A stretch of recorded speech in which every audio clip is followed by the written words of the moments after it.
Сегодня мы рассказываем об императрице Елизавете Петровне.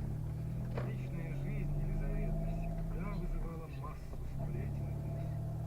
Отец мечтал выдать свою любимую Лизоньку за французского короля, но Людовик XV не собирался жениться на дочери лифлянской прачки.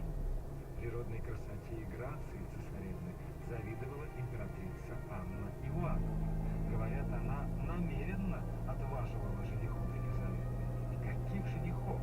Принцев испанских, португальских, английских, самого Морица Саксонского, первого красавца Европы.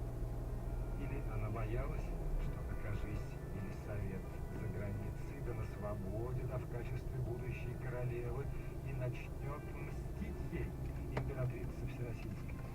Или просто по-женски не хотела счастья красавицы. Так и осталась Елизавета Петровна официально девицей.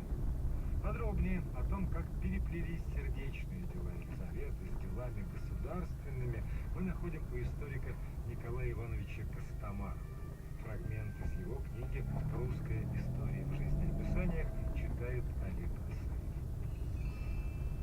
В конце 40-х годов прошлого века, приблизительно в 1747 году, в жизни императрицы произошла перемена, отразившаяся в делах внутренней и внешней политики.